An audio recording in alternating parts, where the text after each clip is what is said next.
2 part जाएगा, चलो। लंबा गैप कर दे रही हो। अब यहाँ पे पूछ रहा है या कह रहा है कि कहाँ पहुँचे, क्या समझे? क्या समझे? नहीं, निर्वाचन आयोग को इन शक्ति और विशेष अधिकारों को देने के बारे में आप क्या सोचते हैं? यदि ऐसा नहीं किया जाता तो क्या होता? आप सोचो, अगर इन विशेष अधिकारों को निर्वाचन आयोग को नहीं दिया जाता, विशेष अधिकार मतलब समझती हो कि नहीं समझती हो? यानी एक होता है अधिकार, एक होता है विशेष अधिकार, माने अधिकारों से भी ज़्यादा क्या अधिकार दिया गया है, उसी को बोलते हैं विशेष अधिकार। जैसे कि जो भी डीएम है, उसके पास विशेष अधिकार है। पुलिस है, उसके पास क्या है? विशेष अधिकार है। पुलिस तुमको जेल में डाल सकती हो, तुम पुलिस को जेल में डाल सकती हो? नहीं डाल सकती हो। यदि ऐसा नहीं किया जाता तो क्या होता? निर्वाचन आयोग चुनावी संबंधी कार्यों में लगाए गए सरकारी कर्मचारियों को क्या दे दे सकता है? आदेश दे सकता है। सरकार मुख्य निर्वाचन आयुक्त को नहीं हटा सकती। आयोग उस चुनाव को रद्द कर सकता है जो उसमें निष्पक्ष न लगे। तो ये कुछ इंपॉर्टेंट पॉइंट है, इसे नोट कर लेना। अब बात किया जा रहा है यहाँ पे चुनाव सुधार। अब देखो, ये हमेशा ही ये प्रमुख मुद्दा बनता ही बनता है। करेंट इशू है, जैसे कि अभी ईवीएम को लेके बार बार, ठीक है, आता है। रिमर करो या फिर सच्चाई जो भी है, किसी को कुछ नहीं पता है। लेकिन वो होता है कि नहीं होता है कि चुनाव सुधार करना क्या है, ज़रूरी है कि ईवीएम में खामियां निकाली जाती है कि भाई वो कंप्यूटराइज चीज़ है, उसको हैक किया जा सकता है, उसको अपने अंडर कंट्रोल में किया जा सकता है। तो ऐसी बहुत सारी बातें हैं जो कि यहाँ पे विपक्ष वाले हमेशा इस चीज़ की मांग क्या करते हैं, करते ही करते हैं। जैसे बिहार का एग्जांपल ले लो, जब लास्ट में आरजेडी महागठबंधन हारने लगी तो उनके द्वारा डायरेक्ट चुनाव आयोग पे निष्पक्षता को लेके प्रश्न चिन्ह लगाया जाने लगा। समझ में आ रहा है ना? कि हमेशा है, चुनाव के समय रहेगा, सरकार बन जाएगा, फिर मामला शांत हो जाता है, ये चलता है। चुनाव की कोई प्रणाली कभी आदर्श नहीं हो सकती, उसमें अनेक कमियां और सीमाएं होती है। कमी मतलब डिमेरिट, सीमा मतलब क्या होता है? लिमिटेशन। कमियां मतलब क्या होता है? डिमेरिट। थोड़ा दोनों में अंतर करना सीखो। दूसरी क्या होती है? लिमिटेशन। लिमिटेशन। कोई दिक्कत? जैसे कि अगर तुमको अगर बोला जाए, तुम, ठीक है, किसी भी एग्जांपल को लेके, जैसे अगर तुमको और बोल दिया जाए कि तुम, ठीक है, खाते समय, सोते समय नाक बहुत क्या करती बजाती हो, तो क्या है? डिमेरिट है। समझ में आ रहा है कि नहीं आ रहा है? दूसरा है यहाँ पे लिमिटेशन। लिमिटेशन मतलब एक लिमिट लगा देना। जैसे कि तुम पैसा बहुत खर्चा करती हो, उसमें लिमिट लगा दिया गया कि नहीं भाई, तुम महीने में 1000 रुपये खर्चे करती हो, तुम 500 रुपये क्या करोगी, खर्च करोगी। दोनों में अंतर समझ में आ रहा है कि नहीं आ रहा है? डिमेरिट और लिमिटेशन में क्या अंतर है? तो उसी प्रकार से चुनाव आयोग में कुछ न कुछ क्या है, कमियां हैं। कुछ उसकी क्या है, लिमिटेशन भी है, कुछ सीमाएं भी है। ऐसा नहीं है कि जो विशेष अधिकार दिया गया वो अनलिमिटेड है, उनमें कुछ न कुछ क्या है, लिमिटेशन लगाया गया है। लोकतांत्रिक समाज को अपने चुनावों को और अधिक स्वतंत्र और निष्पक्ष बनाने के तरीकों को बराबर खोजते रहना पड़ता है। जैसे कि पहले बैलेट पेपर से लिया जाता था, बाद में लगा कि नहीं, अब ईवीएम से लिया जाना चाहिए। अब ईवीएम में भी अब वीवीपीएटी लगा दिया गया। समझ रही हो ना?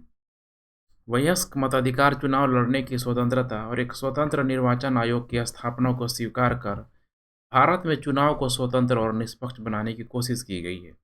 लेकिन पिछले 66 वर्षों के अनुभवों के बाद हमारी चुनाव प्रणाली में सुधार के लिए अनेक सुझाव दिए गए हैं। चुनाव सुधारों के सुझाव निर्वाचन आयोग, विभिन्न राजनीतिक दलों, स्वतंत्र समूहों और अनेक विद्वानों द्वारा दिए गए हैं। स्वाभाविक से अलग अलग थिंक टैंकर लोग मौजूद रहेंगे, अपनी अपनी बातों को बोलेंगे, सबकी बातों को रखा जाएगा, इसने ये बोला, इसने ये बोला, फिर विचार विमर्श किया जाएगा। इनमें से कुछ सुझाव इस अध्याय में उल्लिखित संवैधानिक प्रावधानों को संशोधित करने के बारे में है कि भाई संविधान में कुछ संशोधन करके ये जोड़ना चाहिए। अभी जरूरी नहीं है कि उसको जोड़ा ही जाएगा। समझ में आ रहा है ना? सुझाव दिया गया है। ऐसे सुझाव जो निष्कर्ष में तो बोलना पड़ता है, इसी को मौलिकता बोलते हैं। मौलिकता ऑलरेडी यहाँ पे दिया गया है। पहला दिया है यहाँ पे समानुपातिक प्रतिनिधित्व प्रणाली को लेकर। अल्पसंख्यक लोग हमेशा इसके फेवर में होंगे। होंगे कि नहीं होंगे? होंगे। हमारी चुनाव व्यवस्था को सर्वाधिक मत से जीत प्रणाली के स्थान पर किसी प्रकार की समानुपातिक प्रतिनिधित्व प्रणाली लागू करना चाहिए। इससे राजनीतिक दलों को उसी अनुपात में सीटें मिलेगी जिस अनुपात में उन्हें वोट मिलेंगे। कोई दिक्कत? दूसरा है संसद और विधानसभाओं में 1/3 सीटों पर महिलाओं को चुनने के लिए विशेष क्या करना चाहिए? प्रावधान बनाना चाहिए। ये लिख लेना है, बहुत इंपॉर्टेंट पॉइंट है, क्योंकि ठीक है, पूरे पूरे थिंक टैंकर जो भी विद्वान और लोगों के द्वारा सजेशन दिया गया है। कितने तिहाई पे? 1/3। सिर्फ और सिर्फ संसद पे नहीं बल्कि विधानसभा में भी। चुनावी राजनीति में धन के प्रभाव को नियंत्रित करने के लिए और अधिक कठोर प्रावधान होना चाहिए। लिमिटेशन तो लगाया गया है, भाई एक संसदीय चुनाव में इतना खर्चा कर सकता है, विधायक में इतना खर्चा कर सकता है, लेकिन क्या रियल मायने में उतना होता है? लिमिट तो कम है, लेकिन हम देखते हैं कि एक लोकसभा या विधान सभा में एक प्रत्याशी जो होता है कई करोड़ खर्चा कर देता है। तो इसमें करना चाहिए कि नहीं करना चाहिए? सरकार को एक विशेष निधि से चुनाव खर्चों का भुगतान करना चाहिए। जिस उम्मीदवार के विरुद्ध फौजदारी का मुकदमा हो उसे चुनाव लड़ने से क्या करना चाहिए? रोक देना चाहिए। नहीं नहीं कि 2 ही साल। अगर उसके खिलाफ अगर कुछ हो रहा है, मुकदमा अगर चल रहा है, तो भाई ठीक है, मुकदमा चल रहा है इसका मतलब कि क्या है? मामला कुछ न कुछ है। समझ में आ रहा है कि नहीं आ रहा? दोषी नहीं बोला गया है। मुकदमा चल रहा है इसका मतलब वो चुनाव नहीं लड़ सकता। भले ही अब कैसा? फौजदारी, ना कि दीवानी। फौजदारी मतलब आपराधिक मामला। इसने इसके विरुद्ध न्यायालय में अपील कर रखी हो, भले ही इसके विरुद्ध इसने न्यायालय में अपील। नेक्स्ट है चुनाव प्रचार में जाति और धर्म के आधार पर की जाने वाली किसी भी अपील को पूरी तरह से प्रतिबंधित कर देना चाहिए। बहुत सारे नेता लोग स्टेज में बैठे बैठे हिंदू बोल देगा, मुस्लिम बोल देगा, तो ये निष्पक्ष हुआ? निष्पक्ष नहीं हुआ है। ये होता है, बहुत होता है। चुनाव में आचार संहिता में साफ साफ लिखा रहता है कि भाई धार्मिक चीज़ों का प्रयोग क्या करना चाहिए? नहीं करना चाहिए। राजनीतिक दलों की कार्यप्रणाली को नियंत्रित करने के लिए तथा उनकी कार्यविधि को और अधिक पारदर्शी तथा लोकतांत्रिक बनाने के लिए एक कानून होना चाहिए। दिक्कत? राजनीतिक दलों की कार्यप्रणाली को नियंत्रित करने के लिए तथा उनकी कार्यविधि को और अधिक पारदर्शी तथा लोकतांत्रिक बनाने के लिए एक कानून क्या होना चाहिए? होना चाहिए। किसको? राजनीतिक दलों के लिए। तो सोचो भारत में सर्वे सर्वा कौन है? राजनीतिक दल ही है। अब इनके ऊपर भी बोल रहा है कि इनके ऊपर भी कोई ना कोई क्या हो, मतलब कोई ऐसी संस्थाएं मौजूद हो जो इन पे कंट्रोल कर सके, इनको नियमित कर सके। ये कुछ सीमित सुझाव हैं। इन सुझावों पर कोई आम राय नहीं है, लेकिन यदि उन पर आम राय बन भी जाए तो भी कानून और औपचारिक प्रावधान एक सीमा तक ही कारगर हो सकते हैं। वास्तव में स्वतंत्र और निष्पक्ष चुनाव तभी हो सकते हैं जब सभी उम्मीदवार, राजनीतिक दल और वे सभी लोग जो चुनावी प्रक्रिया में भाग लेते हैं लोकतांत्रिक प्रतिस्पर्धा की भावना का क्या करें? सम्मान करें। क्या? सामना करें, ठीक है। सामना नहीं, सम्मान करें, ठीक है। यहाँ दिया है पुरानी आदत छोड़ो और कैमरे के सामने आओ। अब तो तुम्हें टिकट मिल गया है और चुनाव क्या करना है? लड़ना है। आओगे तब ना। ये नहीं कि टिकट मिल गया तो पिछली गली से कैमरे के सामने आओ। क्या तुम्हारा मोटिव है? क्या तुम्हारा विजन है कि नहीं है? मीडिया वाला आएगा पूछ देगा कि भाई अगर आप सांसद बन गए तो क्या करेंगे? किन किन मुद्दों पे आप चुनाव लड़ रहे हैं? होना चाहिए कि नहीं होना चाहिए? हर एक प्रत्याशी में होना चाहिए। क्या गंभीर अपराध में संलिप्त अपराधी के चुनाव लड़ने पर प्रतिबंध होना चाहिए? बिल्कुल होना ही चाहिए यहाँ पे। नेक्स्ट, कानून सुधारों के अतिरिक्त 2 और तरीके हैं जिन्हें यह सुनिश्चित किया जा सकता है कि चुनाव जनता की अपेक्षाओं और लोकतांत्रिक आकांक्षाओं को व्यक्त करे। पहले तो यह कि जनता को स्वयं ही और अधिक सतर्क रहना चाहिए। अब देखो बार-बार यही किया जा रहा है। जनता, लोकतंत्र में जनता ही सर्वे सर्वा है, अर्थात जनता अपने प्रतिनिधि को सोच समझ के चुने, पार्टी को नहीं चुने। राजनीतिक कार्यों में और सक्रियता से भाग लेना चाहिए, लेकिन आम आदमी के लिए नियमित रूप से राजनीति में भाग लेने की अपनी सीमाएं हैं। इसलिए यह जरूरी है कि अनेक राजनीतिक संस्थाओं और राजनीतिक संगठनों का विकास किया जाए, जो स्वतंत्र और निष्पक्ष चुनाव सुनिश्चित कराने के लिए क्या करें।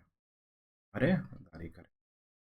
समझ में आया कि नहीं है? हमने अभी भी सुधार की पूरी क्या है गुंजाइश है, जरूरी है और ये होना भी चाहिए। निष्कर्ष कुछ है नहीं यहाँ पे। जिन देशों में प्रतिनिधित्व वाला लोकतंत्र है, वहाँ चुनाव और चुनाव का प्रतिनिधित्व वाला स्वरूप लोकतंत्र को प्रभावी और विश्वसनीय बनाने में निर्णायक भूमिका निभाता है।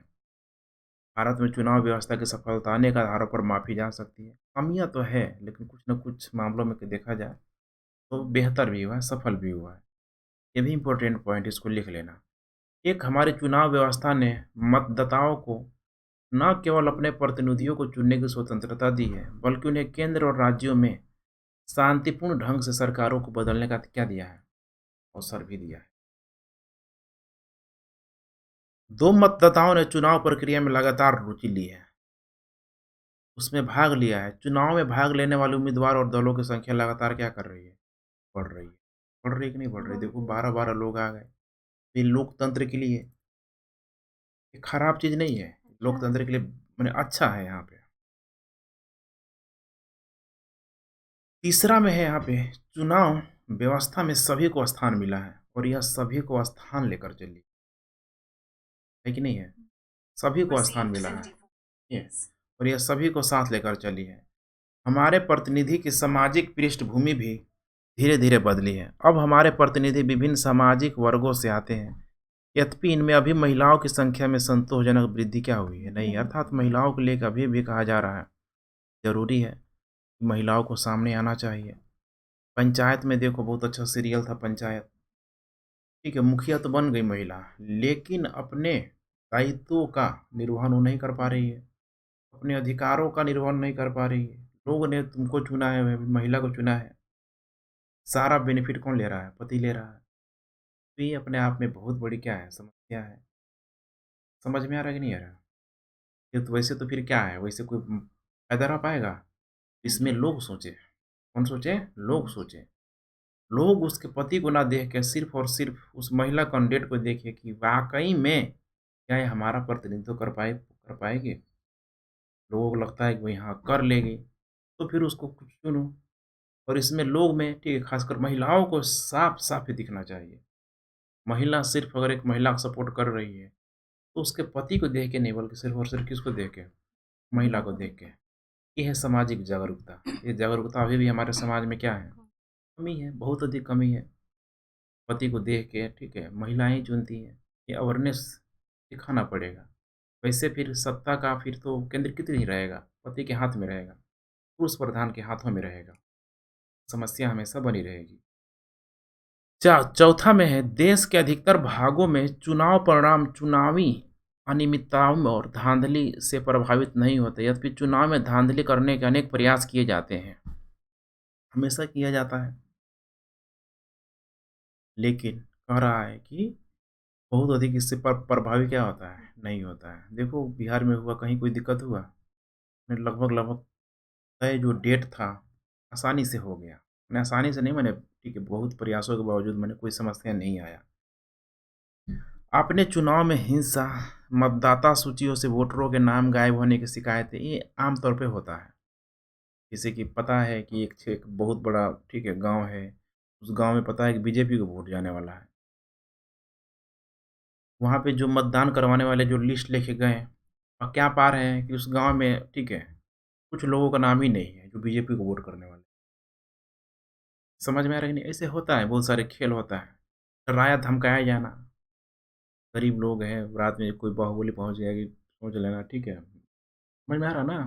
वोट दे के आना है, नहीं तो फिर अगर हारे तो फिर खैर नहीं है। जैसे कि बेल्हावा का मुखिया था, क्या नाम था उसका, कौन मुखिया बोलती, इरशाद मुखिया। ओपन चैलेंज करता था कि भाई हम जीत जाए तो दरवाज़ा खोल के सोना है, और हार गए दरवाज़ा बंद करके सोना है। ये सब क्या है? ये तो सीधे सीधे लोकतंत्र पे, डेमोक्रेसी पे ठीक है एक थप्पड़ है। फिर भी ऐसी घटनाओं से शायद ही कोई चुनाव परिणाम प्रत्यक्ष रूप से क्या होता है, प्रभावित होता है। ये सब चलता रहता है, लेकिन फिर भी चुनाव कर लिया जाता है। अंतिम और सबसे महत्वपूर्ण बात यह है कि चुनाव हमारे लोकतांत्रिक जीवन के अभिन्न अंग हो गए। अभिन्न, जब तक ज़िंदगी है तब तक ये क्या होगा, चलते रहेगा क्योंकि हम लोग लोकतांत्रिक देश में रहते हैं। कोई इस बात की कल्पना भी नहीं कर सकता कि कभी कोई सरकार चुनाव में जनादेश का उल्लंघन भी करेगी। इस तरह कोई यह भी कल्पना नहीं कर सकता कि बिना चुनाव के कोई सरकार बन सकेगी।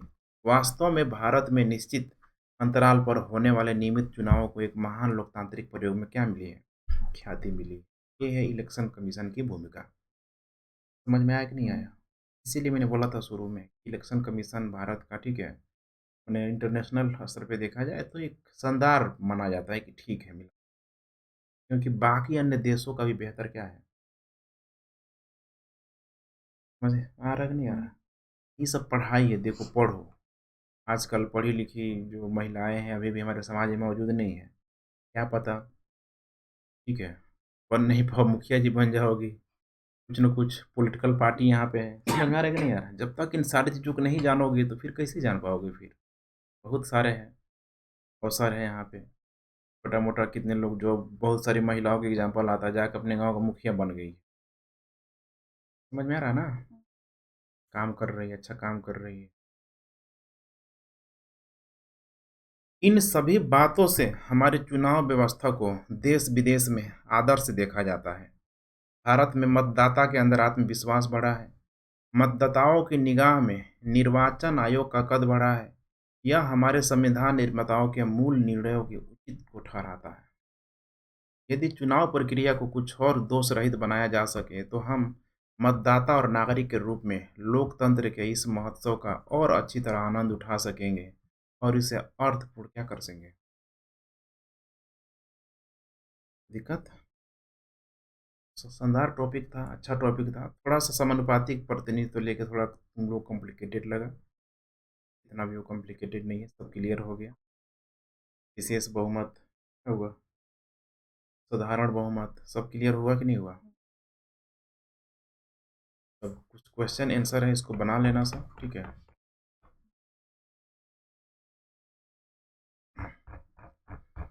दिक्कत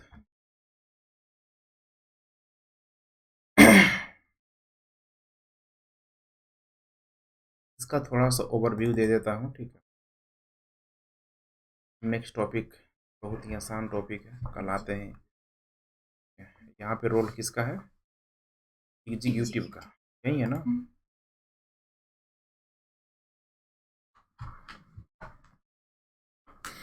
दिक्कत नहीं ना? टाइम है, तो देख लो इसको।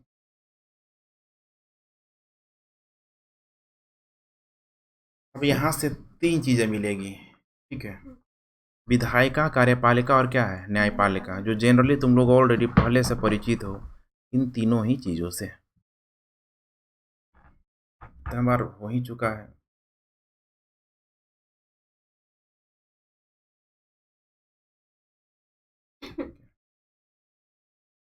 एक बाउंड्री लाइन खींच दिया जाता है, ठीक है, और बाउंड्री लाइन में तीनों का अधिकार के मामले में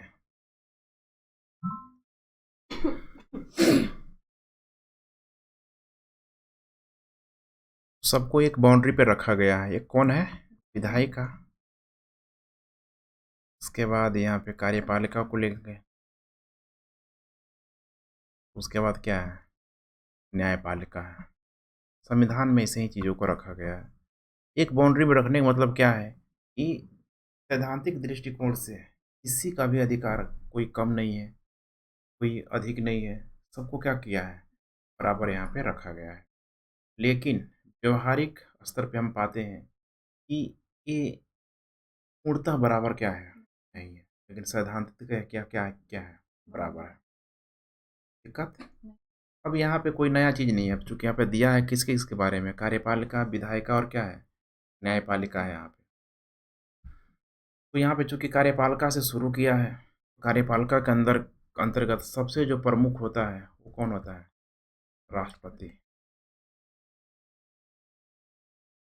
दिक्कत, राष्ट्रपति का प्रथम राष्ट्रपति कौन थे? तो राजेंद्र प्रसाद, ठीक है? संविधान सभा के सदस्यों के द्वारा क्या किया गया पहली बार?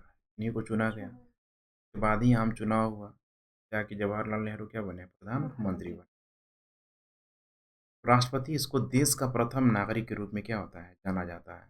अगर पद के रूप में देखा जाए, के रूप में पद, इसको ओहदा भी बोलते हैं, ओहदा। तो सबसे बड़ा कौन होता है? सबसे बड़ा कौन होता है? राष्ट्रपति। समझ में आ रहा है कि नहीं आ रहा है? राष्ट्रपति बोल रहे हैं, कार्यपालिका नहीं बोल रहे। कार्यपालिका तो पूरा सिस्टम है, राष्ट्रपति। कोई दिक्कत? यहाँ पे इस चीज़ को तुम लोगों को ध्यान रखो। अब फिर वही है, राष्ट्रपति कहाँ हो जाएगा? केंद्र में। राज्य में कौन हो जाएगा? राज्यपाल हो जाएगा। अब ठीक वही चीज़ है, जैसे कि राष्ट्रपति को लेकर बात किया जाएगा कि जब भी केंद्र में कोई भी बिल पारित अगर हो गया होगा, ने कोई भी विधेयक अगर ठीक है बिल बन जा रहा है, तब तक बिल नहीं बनेगा जब तक राष्ट्रपति क्या करता है? साइन नहीं करता है। साइन कर देगा, बिल बन जाएगा। अगर सुप्रीम कोर्ट को लगेगा कि भाई इस बिल में कोई समस्या है तो उसको खारिज कर सकता है धूमधाम से। रिजर्वेशन को लेकर मैंने बताया था। ठीक वही चीज़ राज्यों में होता है। ठीक वही चीज़ राज्यों में होता है। अभी यूपी में बहुत एक विवादास्पद कानून पारित हुआ है। यूपी में भी बीजेपी की बहुमत है। ठीक है, लव जिहाद को लेके हुआ है,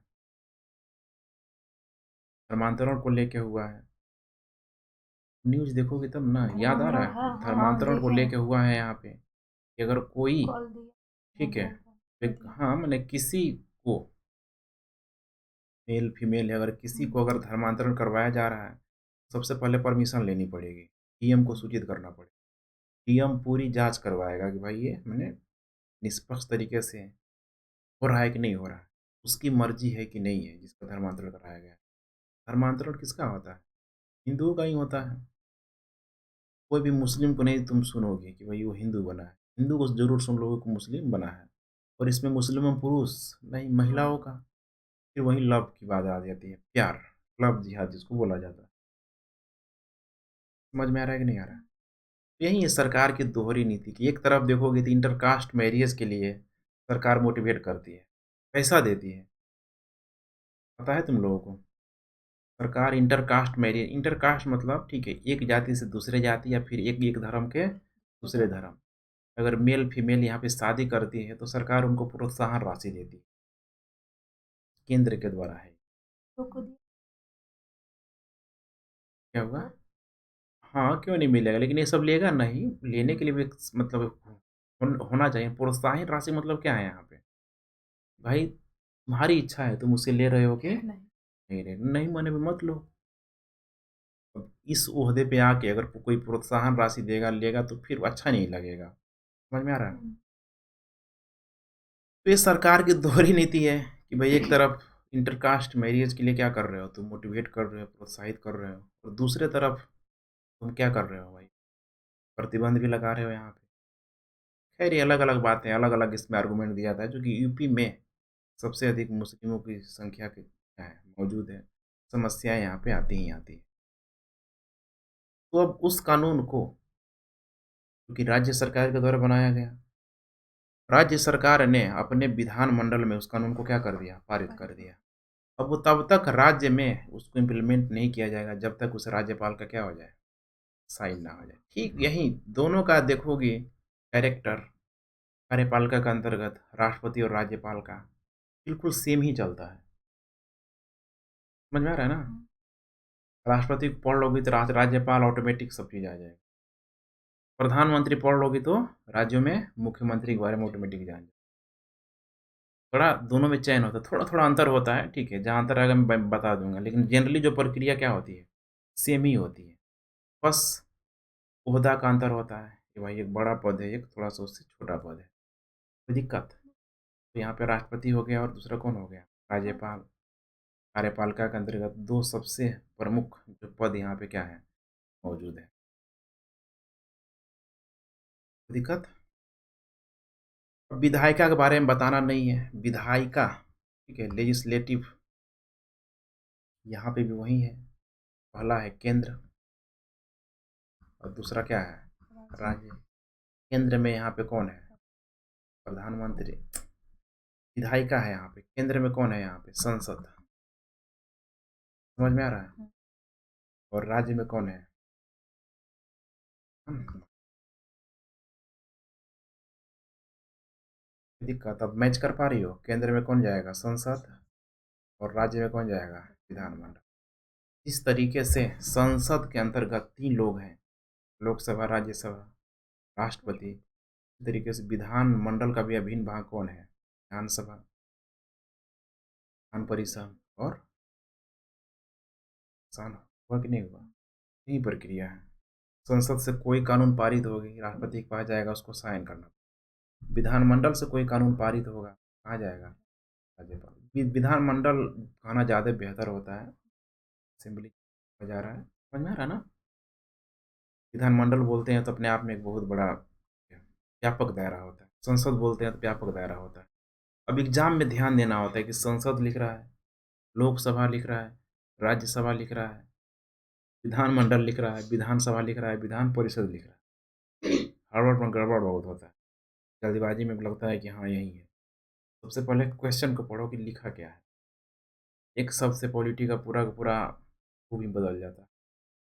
क्लियर हो रहा है कि नहीं हो रहा है यहाँ पे? तो ये विधायिका का इंपॉर्टेंट चीज़ है। अब संसद में कुछ नहीं है यहाँ पे, लोकसभा, राज्यसभा सब तुम लोग क्या है पता ही है। तरीके से विधानमंडल है, विधानसभा, विधान परिषद सब पता है यहाँ। यही प्रक्रिया चलती है। न्यायपालिका में अगर देखा जाए तो यहाँ पे भी 2 चीज़ मौजूद है, केंद्र है, दूसरा कौन है? केंद्र राज्य तक बात करेंगे, जिला तक आते आते थोड़ा सा मामला कॉम्प्लिकेटेड हो जाता है, बहुत छोटे स्तर पे हो जाता है, उसकी हम लोग चर्चा भी नहीं करें, अधिक चर्चा नहीं करें, बस केंद्र और राज्य का केंद्र में पता है यहाँ पे कि सुप्रीम कोर्ट है कि नहीं है? राज्य में कौन है? हाई कोर्ट है। अब दोनों में एक संबंध दिखाई दे रहा है। अब न्यायपालिका में क्या इसमें संबंध स्थापित कर पा रहे हैं हम लोग? संबंध स्थापित नहीं कर पा रहे। ये तभी आएगा जब संवैधानिक संस्थाओं का क्या होगा? हनन होगा। या फिर जब संविधान का क्या होगा? हनन होगा। हनन होगा तो फिर ये ऑटोमेटिक पहुंच जाएगा दोनों के पास। लेकिन ऐसे कोई दिक्कत नहीं है। कोई दिक्कत? केंद्र में सुप्रीम कोर्ट है। अब सुप्रीम कोर्ट में यही होते हैं जज। क्या होते हैं? जज। इसको जुडिशरी बोला जाता है। नहीं है जज, जज समझ में रहा ना? न्यायाधीश जिसको बोला गया। सुप्रीम कोर्ट में जो जजों की संख्या घटती बढ़ती रहती है, करंट का इशू होता है। लेकिन जितने भी जज हो गए, सपोज करो सुप्रीम कोर्ट में अगर 30 जज हैं, तो इस 30 जजों का एक कौन होगा? प्रमुख जज होगा, जिसको क्या बोलते हैं? मुख्य न्यायाधीश, चीफ जस्टिस ऑफ इंडिया में सब लिखवा चुका हूँ तुम लोग। दूसरा होता है यहाँ पे राज्य, हाई कोर्ट। यहाँ पे भी क्या होंगे? प्रमुख जज होंगे। इसमें भी अलग अलग राज्यों में अलग अलग नंबर ऑफ जज क्या होंगे? मौजूद होंगे। बड़ा अगर राज्य है तो जजों की संख्या भी बढ़ जाती है, छोटा राज्य है तो जजों की संख्या भी क्या होती है? बढ़ जाती है। तो अब ये देखेंगे हम लोग कि जो जज बनने की जो प्रक्रिया है, सिंपल जज तो कोई भी बन जाएगा, लेकिन ऊपर इस ओहदे तक आते आते आते आते खासकर इस मुख्य न्यायाधीश को लेके देखेंगे हम लोग, ये इस एग्जाम को पास करके तुम नहीं बन सकते। सिंपल जज बन सकती हो, जैसे मान लो वही भाई साहब जज बन गए, प्रमोशन होते होते वो ठीक है सेशन कोर्ट, डिस्ट्रिक्ट कोर्ट तक आराम से आ जाएगा। ठीक ठाक परफॉर्मेंस रहा तो हाई कोर्ट भी आ जाएगा। समझ में आ रहा है? लेकिन वो सिर्फ जज रहेगा। ये मुख्य न्यायाधीश बनने के लिए बहुत है, लंबी प्रक्रिया है। ये ठीक उसी तरीके से होगा जैसे कि निर्वाचन आयोग को क्या किया गया? नियुक्त किया। समझ में आ रहा है कि नहीं आ रहा है? तो इसकी भी नियुक्ति किसके? राष्ट्रपति के द्वारा ही की जाती है। राष्ट्रपति के द्वारा किसी की भी नियुक्ति की जाएगी, वो हमेशा ही क्या करेगा? प्रधानमंत्री से क्या करेगा? सलाह लेगा। इसीलिए यहाँ पे कई सारे देश के लोग इल्ज़ाम लगाते हैं कि भारत का राष्ट्रपति एक क्या है? रबड़ स्टाम्प है, जैसे चाहो उसको तोड़ मोड़ मरोड़ दो, बस कुछ कर नहीं सकता। लेकिन ऐसा नहीं है, इसके भी पास कुछ मामलों में बहुत अधिक क्या पावर है, दिया गया है। तो इतना एक इमेज क्लियर हुआ विधायिका, कार्यपालिका और न्यायपालिका के लिए कि ये लोकतंत्र के लिए 3 स्तंभ क्यों जरूरी है। ठीक है? मोटे तौर पे देखा जाए तो विधायिका का काम क्या है? कानून, विधि बनाना, हुँ, बनाना। न्याय प कार्यपालिका का काम है इस विधि को पूरी तरीके से क्या करना? लागू करवाना। वो बोलते हैं लॉ एंड ऑर्डर को मेंटेन करवाना। कोई दिक्कत? तीसरा जो काम है यहाँ पे न्यायपालिका का, न्यायिक प्रक्रिया को क्या करना? मेंटेन करना। किसी भी समाज में अगर किसी आपराधिक मामला, दीवानी का मामला, कुछ भी समस्याएँ हों, फिर वो इस न्यायिक प्रक्रिया के तहत शामिल हो सकता है। और न्यायिक प्रक्रिया के जब शामिल हो सकता है, इसी न्यायिक प्रक्रिया के तहत दंड विधान को भी क्या किया गया? शामिल किया गया। समझ में आ रहा है कि नहीं आ रहा है? इसीलिए अब जो भी न्यायिक प्रक्रिया के तहत इस कानून विधि का जो भी क्या करेगा? उल्लंघन करेगा। क्या करेगा? उल्लंघन करेगा। कार्यपालिका क्या करेगी? उसको पकड़ के ले जाएगी। तो कहाँ पेश करेगी? न्यायपालिका के पास पेश करेगी। न्यायपालिका फिर उसको एक ठीक है, विधि द्वारा स्थापित प्रक्रिया के द्वारा जो कानून में जो लिखा गया है, बताया था कानून विधि जैसे बात आती है, उसमें एक दंड का भाव जुड़ा रहता है। अब नियम कानून थोड़ा छोटा-सा पड़ जाता है कानून विधि के सामने। नियम तो तुम ही बनाती हो। नियम बना दी कल सुबह में उठना है। अब नहीं उठी तो क्या तुमको फांसी में चढ़ा दिए? उसमें दंड का भाव क्या है? नहीं जुड़ा है। ठीक है भाई नियम बना है। लेकिन जैसे कानून विधि की बात आती है ऑटोमेटिक एक उसमें एक दंड का भाव जुड़ जाता है, कि अगर भाई कानून विधि बना दिया गया, अगर कोई उसको फ़ॉलो नहीं करता है, कोई उसका उल्लंघन करता है, तो दंड का क्या होगा? भागी होगा। समझ में आ रहा है कि नहीं आ रहा है? दंड के भागी के लिए यहाँ पे अब कार्यपालिका इसको पेश करेगी, तब कार्रवाई चलेगी, प्रूफ हो जाएगा तो फिर क्या कर दिया जाएगा? दंड दे दिया जाएगा। क्या अब न्यायपालिका अपने स्तर से दंड देगी? संविधान में वर्णित चीज़ों को देखेगी कि भाई किसने क्या गुनाह किया है। फिर अलग से आएगा भारतीय दंड संहिता जिसको वो बोला जाता है इंडियन पेनल कोड, आईपीसी की धारा, बहुत सारी धारा, सब इसमें दिया गया है कि चोरी करोगे तो तुमको इतना दिन की सज़ा मिलेगी, किसी का हाथ काटी हो इतना दिन की सज़ा मिलेगी, फांसी कब दिया जाएगा। समझ में आ रहा है कि नहीं आ रहा है? तो पूरी की पूरी देखो एक सिस्टम है। पहला तुम लोग चैप्टर याद करो, याद आ रहा है? विभिन्न धर्म के लोग, अमीर-गरीब लोग, नास्तिक लोग, अलग-अलग भाषा-भाषी के लोग, अल्पसंख्यक, बहुसंख्यक लोग एक साथ कैसे रह पा रहे हैं? इसीलिए कि एक सबके लिए एक बाउंड्री रेखा खींच दिया गया है। भाई इस बाउंड्री रेखा को पार करोगे तो समस्या आ जाएगी, चाहे तुम कोई भी हो, चाहे अल्पसंख्यक हो, बहुसंख्यक हो, डज़न्ट मैटर। अगर भारत का निवासी हो तो फिर तुमको इनको क्या करना पड़ेगा? फॉलो करना पड़ेगा, मानना पड़ेगा। समझ में आया कि नहीं आया? तो एक बृहद स्तर पे तुम लोग इसका आयाम देख ली कि प्रक्रिया क्या है, कैसे-कैसे काम करता है। अब क्या एक प्रश्न उठता है कि क्या सिर्फ़ इनका काम इतना ही होगा? नहीं, मूल काम ये है, लेकिन इनके अलावा और भी बहुत सारा काम है। समझ में आ रहा है कि नहीं आ रहा? क्योंकि सबका दायरा बहुत बृहद हो जाता है। विधायिका के अंतर्गत पूरा का पूरा दायरा है, केंद्र राज्य तक। कार्यपालिका का भी बहुत बड़ा दायरा है। इसी तरीके से न्यायपालिका का दायरा बहुत क्या हो रहा है? बढ़ रहा है, बढ़ रहा है, बढ़ रहा है। समझ में आ रहा है कि नहीं आ रहा? तो ये है लोकतंत्र के 3 स्तंभ। चौथे स्तंभ में मीडिया को क्या कर लिया गया है? शामिल कर लिया गया है कि इन तीनों का नाक, कान, आँख लोकतंत्र का कौन है? मीडिया है। मीडिया जो दिखाएगी लोग मानेंगे। मीडिया दिखा रही है विधायक जी ठीक है, अच्छे नेता हैं, मोदी जी अच्छे नेता हैं, लोग मान रहे हैं। मीडिया दिखा रही है कि नहीं भाई राहुल गांधी पप्पू है, लोग पप्पू मान रहे हैं। कौन प्ले कर रहा है रोल? मीडिया। समझने की कोशिश करो, यही मीडिया जिसको बोला जा रहा है। एक होता है मीडिया, एक होता है सोशल मीडिया। सोशल मीडिया का मतलब कि जो सोशल में चल रहा है, समाज में चल रहा है। समझ में आ रहा है? फेसबुक, व्हाट्सएप ये सब क्या है? सोशल मीडिया है। समझ में आ रहा है कि नहीं आ रहा? जैसे कि आज तक हो गया, दैनिक जागरण हो गया, द हिंदू, ये सब क्या है? मीडिया है। मीडिया को कई भागों में बाँट दिया गया, सोशल मीडिया, पॉलिटिकल मीडिया।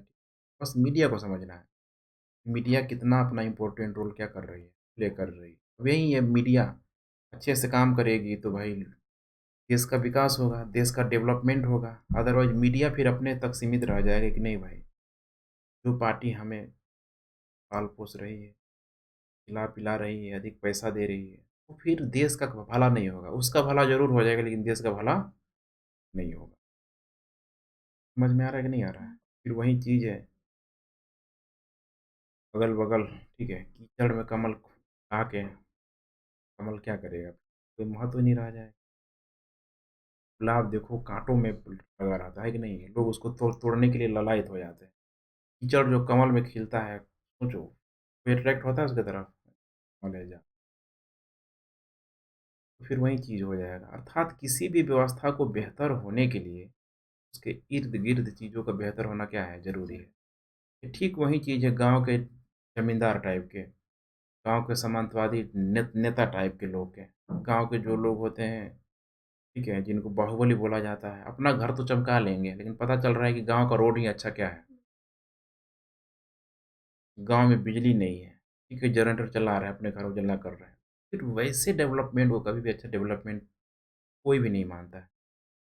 ठीक वैसे ही मीडिया है, हो सकता है कि आज तक, जी न्यूज़ जो भी है अलग एनडीटीवी बिक जाए, अपना काम अच्छा कर ले भाई, अपना घर चमका ले, कर ले, लेकिन पता चले कि देश ही क्या है, जर्जर हो चुका है।